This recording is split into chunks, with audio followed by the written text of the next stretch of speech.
Atos, capítulo 6, continuidade da série de exposição do livro de Atos, Atos dos Apóstolos, sem paredes. Hoje a mensagem é sobre um grupo que claramente demonstrou ser um grupo sem coração, um grupo dos saduceus, na maioria, mas o grupo é o do Sinédrio, o Supremo Tribunal em Israel. Nós leremos não a porção inteira.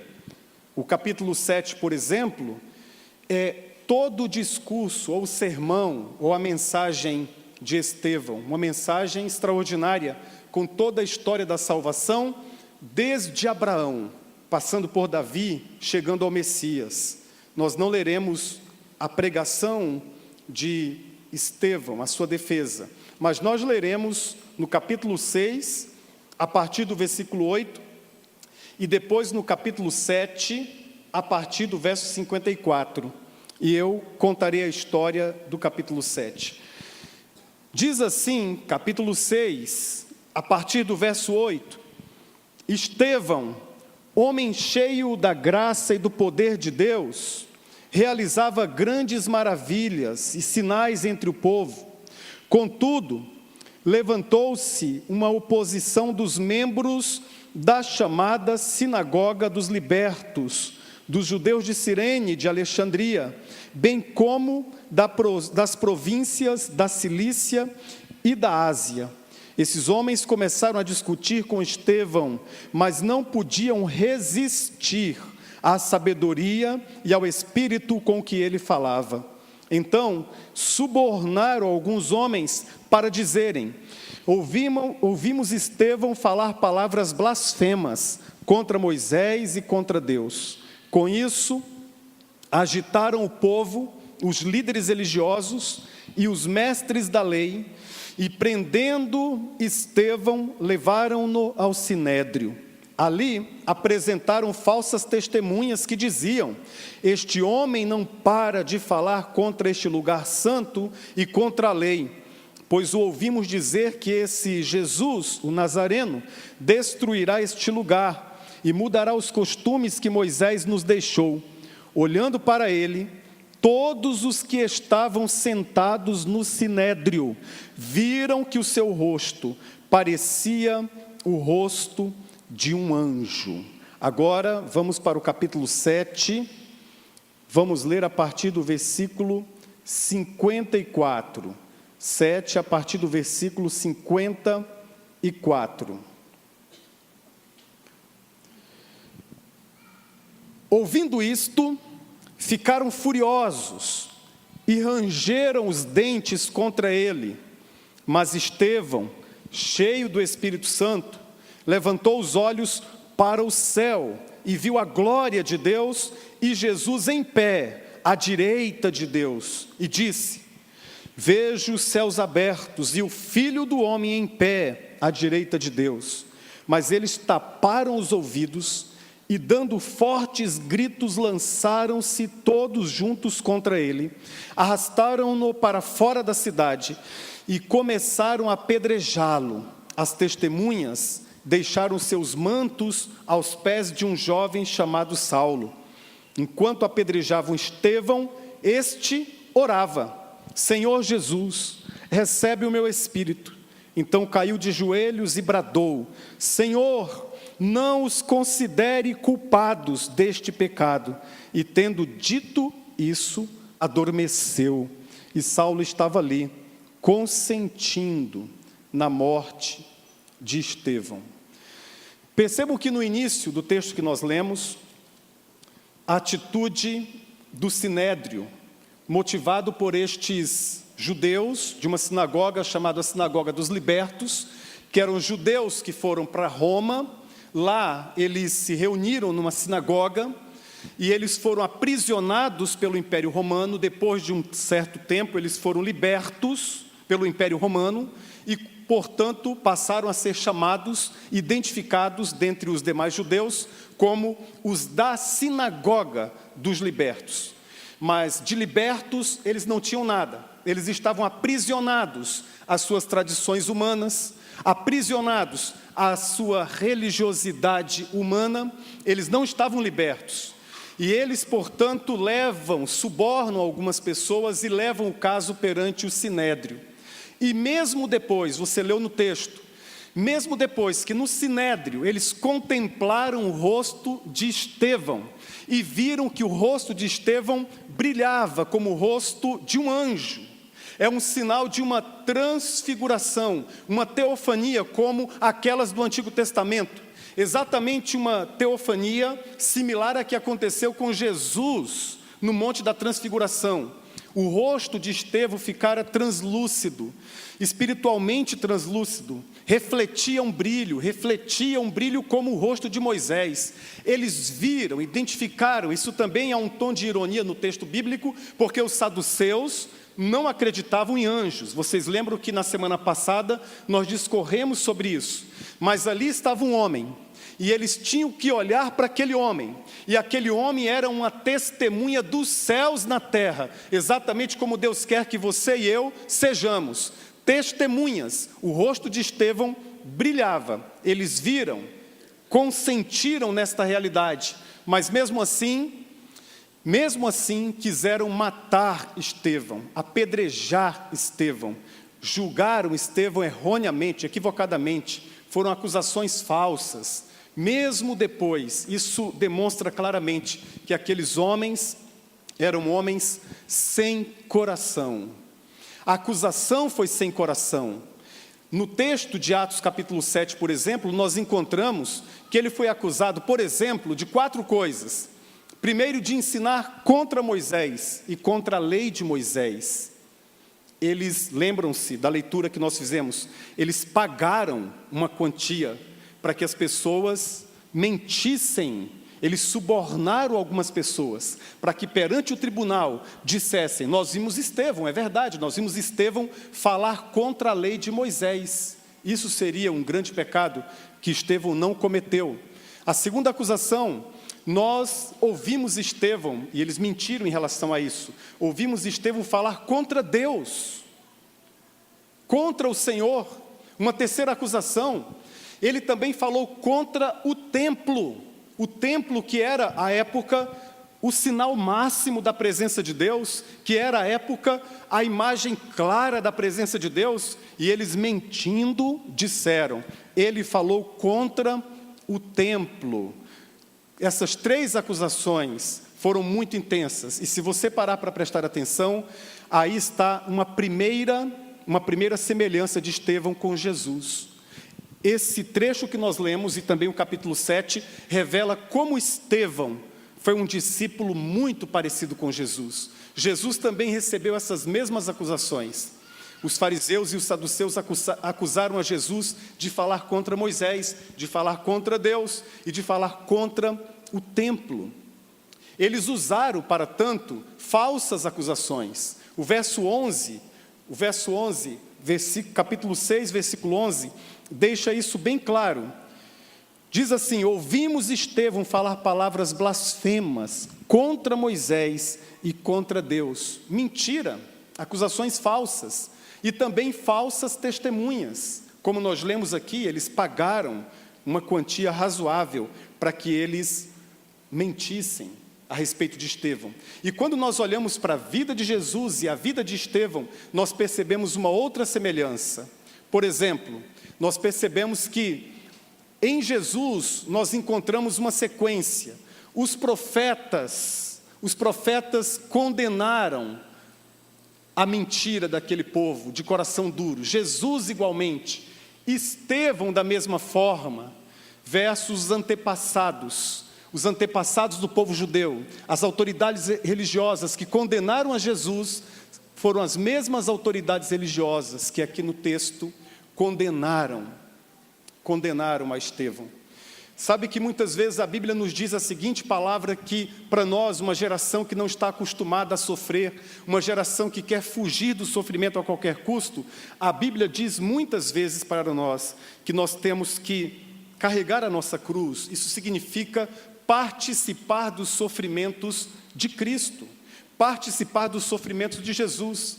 É uma forma de semelhança a Jesus. E Estevão foi tremendamente semelhante a Jesus.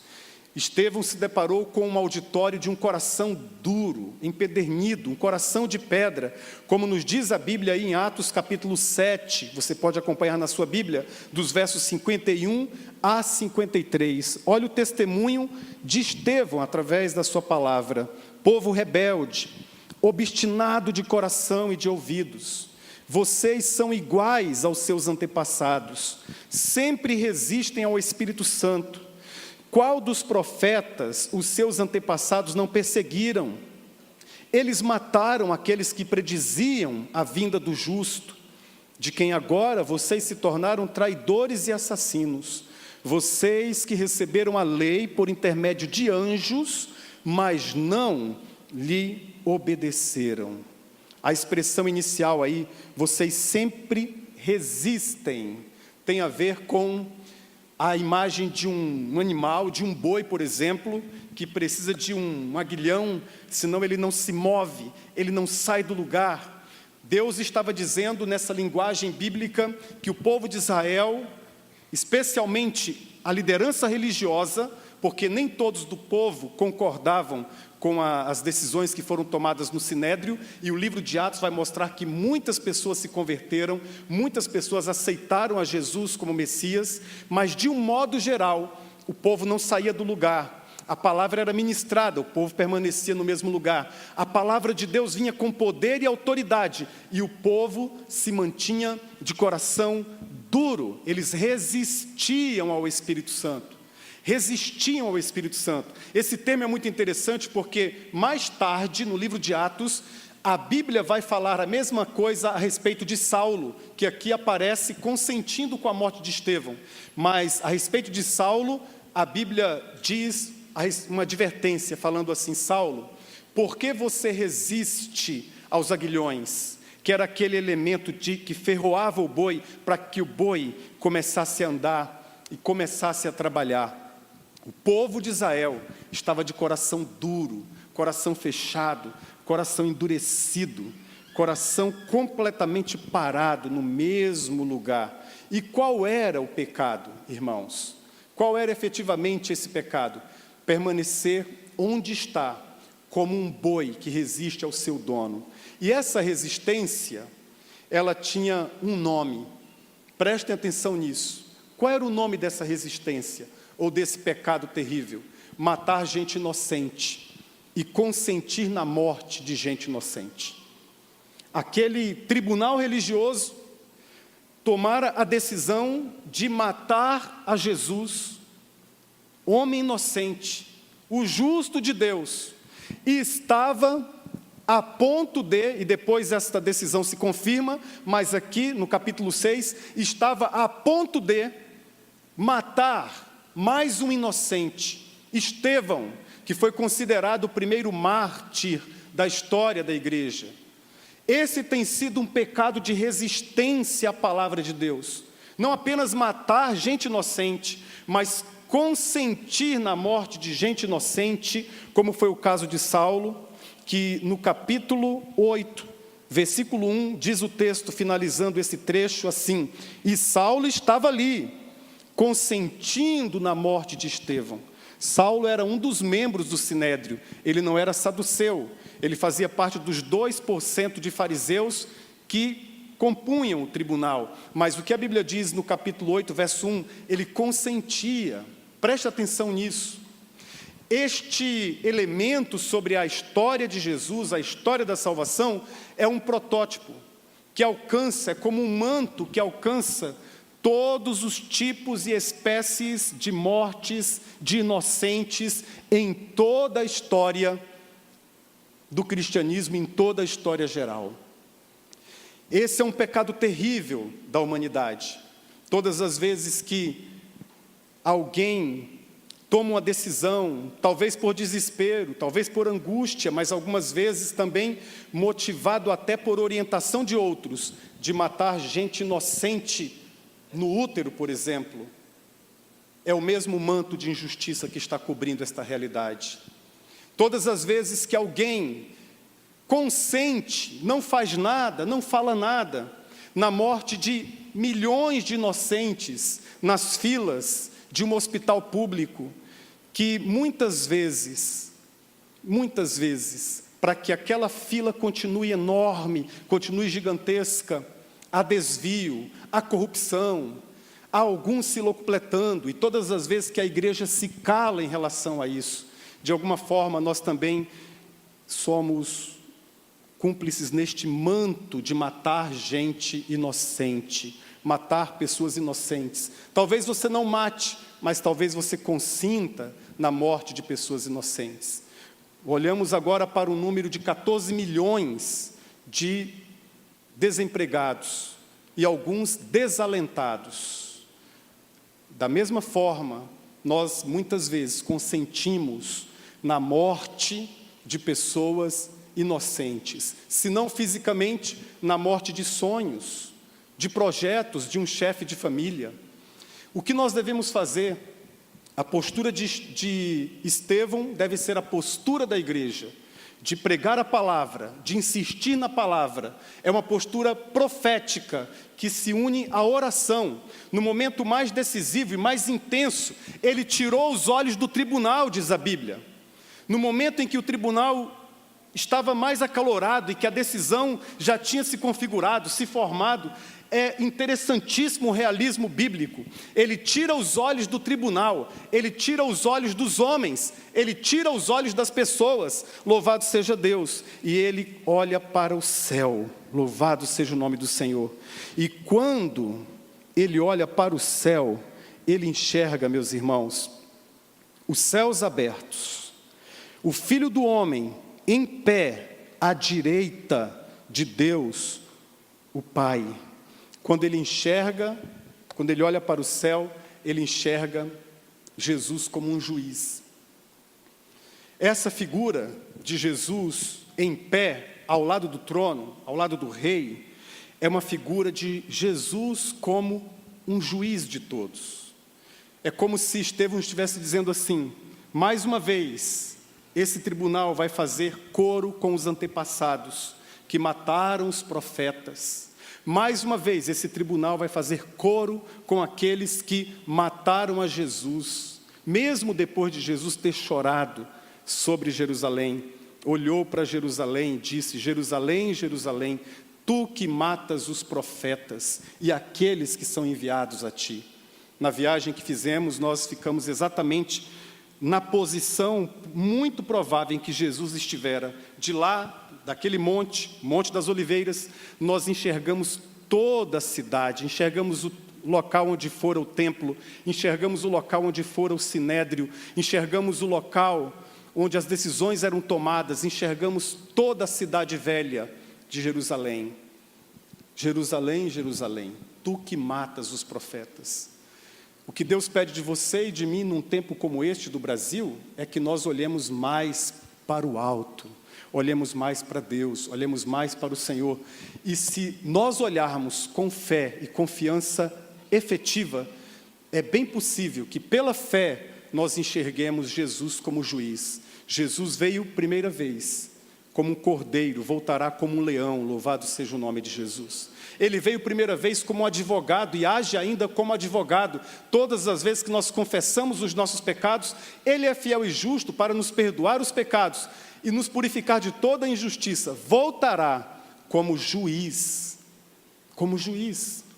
E por que Estevão viu Jesus exatamente como um juiz? Porque a ordem, em todo o contexto da Bíblia, era sair. Nós, quando lemos este capítulo 6 e o 7, nós encontramos esta mesma ordem que Deus deu em todo o Antigo Testamento: sair, sair, sair. Abraão saiu, ele diz isso no capítulo 7. Deus aparece a Abraão no capítulo 12 de Gênesis e diz: Abraão, saia da tua terra e da tua parentela. Isso significava: Abraão, deixa os ídolos, os deuses de mentira dos seus pais e vai para uma terra que eu te mostrarei. E Estevão fala sobre isso. Moisés saiu, Deus deu ordem a Moisés para sair do Egito. Ele saiu e tirou o povo do Egito, mas infelizmente o povo voltou para o Egito, como nos diz Atos 7, 39, que eu quero que você leia comigo. Vamos ler juntos? Mas nossos antepassados se recusaram a obedecer-lhe. Pelo contrário, rejeitaram-no e em seus corações voltaram para o Egito. Não é interessante isso? Eles saíram do Egito, mas o Egito não saiu deles. Eles deixaram o Egito, mas o coração permaneceu no Egito. Ou o Egito, melhor dizendo, permaneceu no coração. Abraão saiu, Moisés saiu e não voltou. O povo saiu, mas o tempo inteiro ficava murmurando.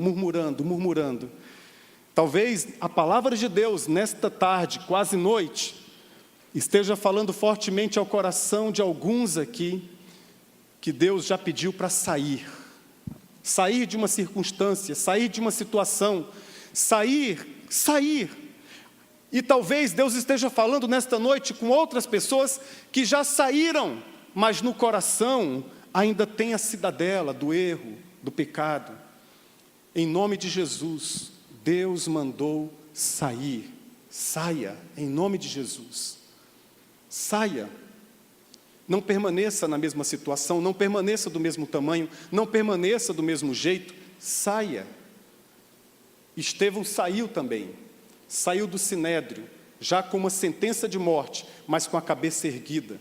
Saiu do sinédrio, já com gritos, brados de injustiças que vinham fortemente aos ouvidos de Estevão. Mas ele não olhou para o sinédrio, ele olhou para Jesus. Ele saiu daquele sistema ruim, daquele sistema adoecido, porque o coração de Estevão batia no mesmo ritmo, no mesmo compasso que o coração de Jesus. Vamos ler juntos? Enquanto apedrejavam Estevão, este orava: Senhor Jesus, receba o meu espírito. Então caiu de joelhos e bradou: Senhor, não os consideres culpados deste pecado. E dizendo isso, adormeceu. Eu comecei essa reflexão bíblica falando que Estevão, ele era um homem semelhante a Jesus. Ele foi semelhante a Jesus porque as mesmas acusações que fizeram a Jesus, fizeram a Estevão. Ele foi semelhante a Jesus porque todo o Antigo Testamento que apontava para Jesus, de certo modo apontou para Estevão também no seu primeiro martírio. Mas aqui está a prova inequívoca de que o coração de Estevão era semelhante ao coração de Jesus. Você se lembra com que se parece este brado, este grito que Estevão proferiu de joelhos? Olha o que ele disse de joelhos: Senhor, não os consideres culpados deste pecado. E dizendo isso, adormeceu. E a palavra anterior: Senhor Jesus, recebe o meu espírito. Estas palavras foram palavras de Jesus, o seu mestre, o seu Senhor, na cruz do Calvário. Quando ele estava sendo crucificado, quando o seu mestre, o seu Senhor estava sendo crucificado, ele disse, a ordem aí ficou inversa, mas Jesus disse: Pai, perdoa, porque eles não sabem o que fazem. É semelhante ao que o Estevão disse: Pai, Jesus, ele bradou: não os consideres culpados deste pecado. Em outras palavras, desconsidera isso, não leve isso em conta, Deus. Eles não sabem o que fazem. Perdoa estes homens que estão com pedras na alma e com pedras na mão. Perdoa-os. E como Jesus disse na cruz: Pai, em tuas mãos eu entrego o meu espírito. Estevão disse a Jesus: Senhor Jesus, recebe o meu espírito. Ele sabia que ia morrer, porque ele viu os céus abertos, e ele viu a Jesus como um juiz. Então, neste momento, por que ele não se refere ao Pai? Por que ele não se refere ao Pai, ao Deus Pai, como Jesus na cruz se referira ao Pai? Porque aí ele está apelando a Jesus como juiz, que estava ali, à destra de Deus o Pai. Quando ele enxerga, quando ele tem a visão, quando ele percebe que Jesus estava ali olhando, fitamente, testemunhando o que estava acontecendo, como um juiz, exatamente como João na ilha de Pátimos, quando recebeu aquele toque e virou-se para ver quem falava com ele, viu Jesus numa figura glorificada como um juiz, em pé, como um juiz. Ele olha para Jesus como juiz, e ele sabe que Deus é justo, ele sabe que a justiça de Deus tarda, mas não falha.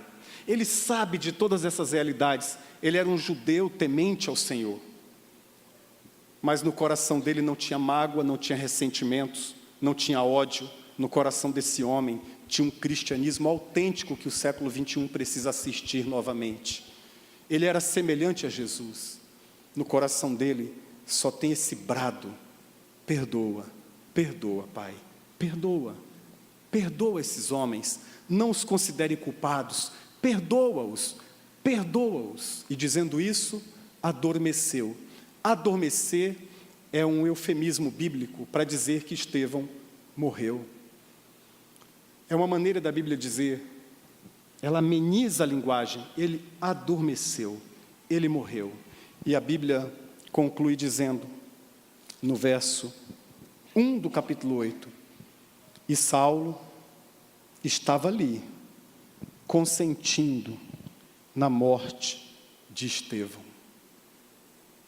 E aí tanta coisa acontece, igreja, tanta coisa acontece. Saulo se converte, tem um encontro pessoal com Jesus, se torna Paulo, e muito tempo depois desse episódio, o Paulo escreve na carta aos Filipenses, capítulo 3, esquecendo-me das coisas que para trás ficam, e fitando o que está adiante de mim, prossigo para o alvo, para o prêmio que Cristo preparou para mim. Depois de 30 anos ou mais, Paulo diz, eu preciso me esquecer das coisas que ficaram para trás. Ele precisou, depois de ter recebido o perdão de Deus, perdoar a si mesmo, porque ele consentiu na morte de um inocente. Ele consentiu na morte de Estevão. Imagina Paulo depois, lembrando-se de todas essas realidades, ele claramente poderia ter no coração a tentação de que Deus jamais o perdoaria. Não é assim que a gente pensa? Deus jamais vai me perdoar. Eu consentir, como líder do povo de Deus, na morte de um homem que não fizera mal nenhum a ninguém. Eu consentir na morte de um homem que tinha um rosto semelhante ao rosto de Jesus. O rosto de Jesus brilhou no Monte da Transfiguração. O rosto de Estevão, também translúcido, brilhou aqui diante de mim. Eu o vi como um anjo, eu o vi como um emissário de Deus, eu o vi cheio de graça, de virtude, de poder, e mesmo assim eu concordei com uma sentença injusta e maldita no mesmo tribunal que condenou a Jesus, condenou também Estevão. E agora esse tribunal estava dentro da cabeça do Saulo, que já era Paulo, como muitas vezes fica na sua mente e na minha mente também. Às vezes nós olhamos para o nosso passado e a gente se pergunta, será possível Deus me perdoar? Será mesmo? Mas eu prego a palavra nesta noite para dizer que Deus, esse Deus que gera discípulos com tanta maturidade como Estevão, este Deus tem todo o poder para perdoar sua vida também. Esta mesa é a mesa do perdão. É a mesa que Estevão também conheceu. Em Atos 6 diz que ele ajudou a montar.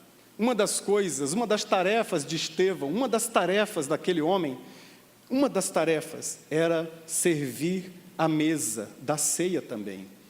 Não apenas a mesa das viúvas, dos órfãos, mas a mesa do Senhor e a mesa dos apóstolos. 3 mesas que os diáconos servem. A mesa dos pobres, através da ação social.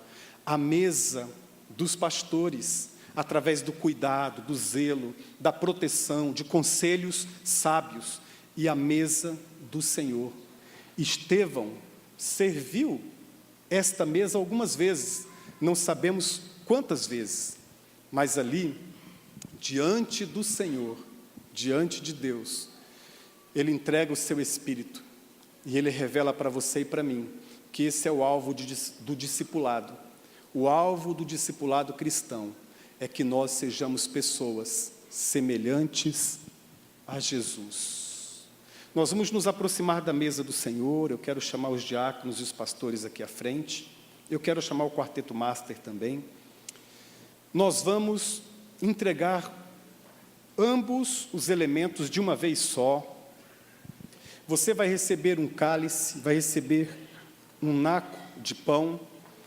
Você vai manter este cálice fechado por enquanto, não abra, até que todos recebam e a gente participe da mesa todos juntos. Você só vai se assentar, daqui a pouquinho eu vou pedir para você se colocar em pé, daqui a pouquinho, mas você só vai se assentar quando você tiver de posse dos dois elementos, o pão e o cálice. E nesse período, neste momento em que o quarteto ministrará um louvor a Deus, você vai examinar o seu coração. Eu também vou examinar o meu. Deixe o Espírito Santo fazer isso, trazer à sua memória alguma atitude, algum pecado, alguma circunstância. Imediatamente, confessa, peça o perdão de Deus e receba pela fé o perdão de Deus. Algumas coisas você vai precisar dizer para si mesmo, como Paulo disse para si mesmo: esquecendo-me das coisas que para trás ficam, prossigo para o alvo. Você vai precisar dizer isso para você também. Você vai se examinar, vai participar do pão, participar do cálice, e todos juntos vamos celebrar a ceia do Senhor, a mesa do Senhor. Conscientes de que este exame constante, na linguagem bíblica, promove resultados espirituais extraordinários, nos assemelha a Jesus. É uma obra que é Deus quem faz, não eu. Não é uma obra de fora para dentro, é uma obra de dentro para fora. Os saduceus, muitos deles, e os fariseus também, pensaram que a obra era de fora para dentro, até que receberam de Jesus a palavra: vocês me honram com os lábios, mas o coração está longe de mim. Em outras palavras, por fora vocês estão beleza, mas e por dentro? Por dentro vocês estão distantes de mim. Jesus também disse para esse time do Sinédrio aqui outra coisa, outra palavra muito dura. Jesus disse assim: vocês deveriam fazer o seguinte: vocês limpam o exterior do copo, vocês precisam aprender a lavar copo. Jesus estava ensinando-os a lavarem louça. Vocês precisam aprender a lavar louça. Precisam aprender a lavar copo. Vocês lavam o copo só por fora, enquanto por dentro está horrível e contaminado. Jesus disse: lavem primeiro, hipócritas, primeiro o interior do copo. E se você lavar o interior do copo, o exterior também vai ser lavado e vai ficar limpo.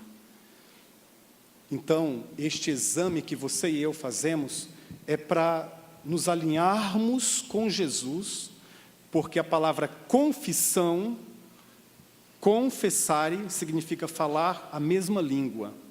Homologar é a palavra bíblica no texto original do Novo Testamento, que é o grego. Homologar, confissão, falar a mesma língua. O Espírito Santo fala ao seu coração: você errou, você pecou, e você fala a mesma língua. Sim, eu errei, eu pequei, o Senhor me perdoe. E você recebe o perdão incondicional de Jesus. Então, feche os seus olhos, vamos ouvir o quarteto cantar. Depois de alguns segundos você pode abrir os olhos. Mas nesse primeiro momento, eu quero pedir que você eleve os seus pensamentos a Deus e deixe o Senhor trabalhar na sua vida. E aí o quarteto vai cantar, você vai se colocar em pé, vai receber o primeiro elemento, o segundo elemento, aí vai se assentar e juntos nós cearemos.